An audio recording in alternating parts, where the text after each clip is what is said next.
எல்லோருக்கும் வணக்கம். உலகமெங்கும் கோடான கோடி டிவோட்டிஸ் பகவான் சத்ய சாய் பாபாக்கு இருக்காங்க. அவருடைய படத்தை நான் இசையமைக்கிற பாக்கியம் கிடைச்சதுன்னா அது பூர்வ ஜென்ம பலன் தான். ஓம் சாய்பா. இதுக்கு அண்ணாமலை படத்தின் மூலம் தான் எனக்கு இந்த உலகத்திலே ஒரு அட்ரஸ் கிடைச்சதுன்னா அது சுரேஷ் கிருஷ்ணா சார் அவர்கள் தான். டைரக்டர் சுரேஷ் கிருஷ்ணாவுக்கு எனக்கு இந்த ஒரு வாய்ப்பை கொடுத்த டைரக்டர் அவர்களுக்கு என்னுடைய வணக்கத்தை நான் நன்றியும் தெரிவிச்சுக்கிறேன். கோடான கோடி ரசிக டிவோட்டிஸ்க்கு ஒரு 5 ஃபேமிலியில நடந்த ஒரு நிகழ்வு தான், ஒரு மிராக்கிள் தான் இந்த படம். இந்த படத்தை இப்படி ஒரு வாய்ப்பு கிடைத்ததுக்கு ரத்னாகர் சாருக்கு என்னுடைய நன்றியை நான் தெரிவிச்சுக்கிறேன். அதே மாதிரி கிருஷ்ணமூர்த்தி சாருக்கும் என்னுடைய நன்றியை தெரிவிச்சுக்கிறேன். கிருஷ்ணமூர்த்தி சார் நான் கம்போசிங் பண்ணும்போது எந்தெந்த ஒரு நல்ல மெலடி எந்த இடம் வருதோ அங்கெல்லாம் ரசிப்பாரு, தலையாட்டுவாரு. அப்பதான் தெரிஞ்சுக்கிட்டேன் இவருக்கு நல்ல ஞானம் இருக்குது அவருக்கு அப்படின்னு தெரிஞ்சுக்கிட்டேன். கிரீஷ் தான், தேங்க்யூ தேங்க்யூ. அதே போல இப்போ ரீரிகார்டிங்காக படம் பார்த்தேன். யாருமே நடிக்கல, கேரக்டராகவே ஆல் த ஆர்டிஸ்ட் அப்படியே கேரக்டராகவே மாறிட்டாங்க. அப்பா, இதுக்கு முன்னாடி நான் ஒரு படம் பண்ணேன், சாரு பேசி YG Mahendran sir. Suresh Krishna sir படத்துல நடிக்கணும்னா நல்லா நடிக்க தெரிஞ்சவங்கள தான் கூப்பிடுவார்னு நினைக்கிறேன். அப்படியே அற்புதமான நடிகர்கள் அவர் படத்துல ஒவ்வொரு சீன் அப்படியே மனசை டச் பண்ணி தான் போகுது. இந்த படத்துல நான் முக்கியமா ஒரு வியாழக்கிழமை அன்னைக்கு கம்போசிங் ஆரம்பிச்சோம். சுரேஷ் கிருஷ்ணா சார் இருந்தாங்க, பா விஜய் இருந்தார். எப்படிதான் அந்த பல்லவி எங்களுக்கு அந்த டியூன் வந்ததுன்னே தெரியல. அன்னை நீயே, தந்தை நீயே, ஆசான் நீயே, அகிலமும் நீயேன்னு ஒரு அற்புதமான பா விஜய் அவர்கள் அந்த வரி எடுத்து கொடுத்தார். நான் கம்போஸ் பண்ணினேன். எப்படி அந்த படம் பாட்டெல்லாம் முடிஞ்சு இன்னும் நிறைய பிட் சாங் எல்லாம் பண்ணி இந்த படம் இந்த ஸ்டேஜில் பேசும் அளவுக்கு வந்திருக்குன்னா அது எல்லாம் அவன் செயல். இது நம்மளால முடியாது. அப்படி ஒரு அற்புதமான காவியம் இது. இந்த படத்தை முக்கியமா நான் நன்றி சொல்லணும்னா என் பாடலுக்கு உயிரூட்டிய பாடகர்கள். ஹரிஹரன் சார் அற்புதமா பாடியிருக்கார், நீங்க கேட்டீங்க. என்ன அவர் அந்த பாவம், அந்த வார்த்தைகள் அவ்வளவு அழகா பாடியிருக்கார். என் தம்பி மனோ அவர்களுக்கும் என்னுடைய நன்றியை நான் தெரிவிச்சுக்கிறேன். சிம்மை அவர்கள், அவங்க எல்லாரும் நல்லா பாடியிருப்பாங்க. இந்தி காயத்ரி பாடியிருப்பாங்க. இன்னொரு இந்தி சாங் குணால் அவர்கள் பாடியிருப்பாங்க. சுரேஷ் கிருஷ்ணா சார் எனக்கு தமிழ் படம் மட்டுமல்ல, தெலுங்கு, மலையாளம், கன்னடம் எல்லா படமும் குறைஞ்சது ஒரு 25 படத்துக்கு மேல, டோட்டலா ஒரு 50 படம் செஞ்சிருப்பேன் அவரோட கூட. ஒரே ஒரு இந்தி படம் செய்யலையேன்னு ஒரு அர்த்தம். அத இந்த படம் மூலம் என் ஆசையை நிறைவேற்றி வச்சுட்டார் எங்களுக்கு டைரக்டர் குணால் அவர்களை. இந்தி அந்த ஆந்தம், சுவாமி பகவானுடைய ஆந்தத்தை நான் பாட வச்சுட்டேன். எனக்கு என்ன ஒரு ஆசை, இந்த ஆந்தம் இப்ப பாடின பாட்டு சத்ய சாய் பாபா பகவானுடைய டிவோட்டிஸ் எல்லாரும் பாடணும். அதுதான் என்னுடைய ஆசை, அதுதான் என்னுடைய ஆசை. நான் கம்போஸ் பண்ணி விஜய் அவர்கள் எழுதின சாங்க எல்லாரும் பாடணும். அதே மாதிரி என்னுடைய சன் ஸ்ரீகாந்த் தேவான் தான் அசோசியேட் கம்போசரா இந்த படத்துல ஒர்க் பண்ணியிருக்காரு.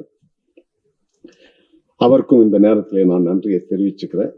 இதுல எனக்கு ரொம்ப ஒவ்வொருத்தருக்கும் ஒரு இது அந்த நிலைமை மோசமான நிலைமை ஆகும்போது ஒரு பிட் சாங் ஒன்று வரும். அது இன்னைக்கு போடல.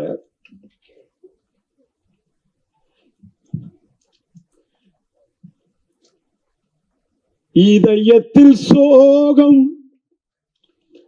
ததும்பிடும் போது இமைகளில் ஈரம் அரும்பிடும் போது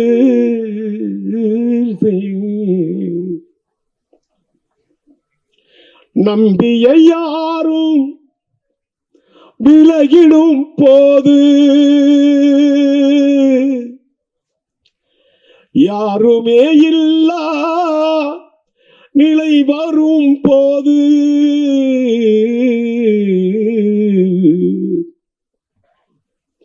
யாரை அழைப்பேன் நெஞ்சிலே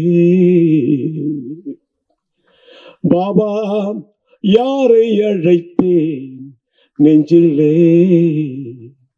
பாபா, யாரை அழைப்பேன் நெஞ்சிலே,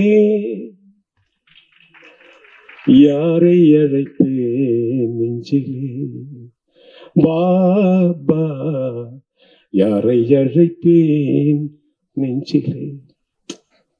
இது என்ன அப்படியே, இது ஒரு தெலுங்கு, ஹிந்தி, தமிழ் அப்படி உருகி உருகி எல்லாரும் பாடியிருப்பாங்க. அவங்களுக்கு எல்லாருக்கும் இந்த நேரத்தில் என்னுடைய நன்றியை நான் தெரிவிச்சுக்கிறேன். பா. விஜய் தமிழ் எழுதினாங்க.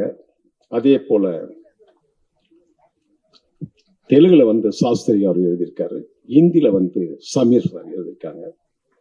அவர்களுக்கும் இந்த நேரத்தில் நான் நன்றியை நான் தெரிவிச்சுக்கிறேன். ஒரே ஒரு விஷயம், பாபா எல்லா டிவோட்டிக்கும் மிராக்கிள் நடத்தியிருக்கார். நான் 8th ஸ்டாண்டர்ட் படிக்கும்போது, ஒரு சின்ன கதை தான்.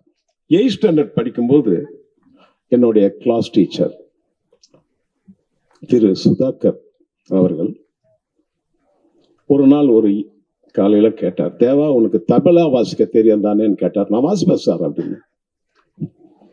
நாங்க ஆலந்தூர்ல சென்ட் தாமஸ் மவுண்ட்ல அவர் வீடு. வாரம் வாரம் நாங்க பஜன் நடத்துறோம் சத்ய சாய்பாபா மேல. நீ தபலா வாசிக்க வருவியாங்கன்னாரு. கண்டிப்பா வரேன் சார்னு. நான் ஏன் வரேன்னு சொன்னேன்னா, அவர் பாபா மேல எனக்கு நம்பிக்கை இல்லை, அதுக்காக வரேன்னு சொல்லல. ஏதாவது மார்க் ஏதாவது கொடுப்பாரோ எக்ஸாமினேஷன் நேரத்துல, ஏதாவது பாஸ் பண்ற அளவுக்கு ஏதாவது மார்க் கொடுத்தா நல்லா இருக்குமே சொல்லி, அதுக்காக தான் சைக்கிள்ல தபலாவை கட்டிக்கிட்டு சென்ட் தாமஸ் மவுண்ட் இருக்க மயிலாப்பூர்ல இருந்து அப்படியே மறிச்சுக்கிட்டு போறேன்.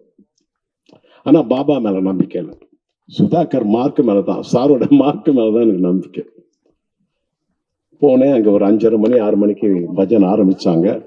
பாபா போட்டோக்கு முன்னாடி நான் தபலா வச்சுட்டு வாசிக்கிறேன், இன்னொருத்தர் ஹார்மோனியம் வாசிச்சார். எல்லாம் ஒரு 50 பேர் இருப்பாங்க. பஜன் பாடிட்டே இருக்கும் பொழுது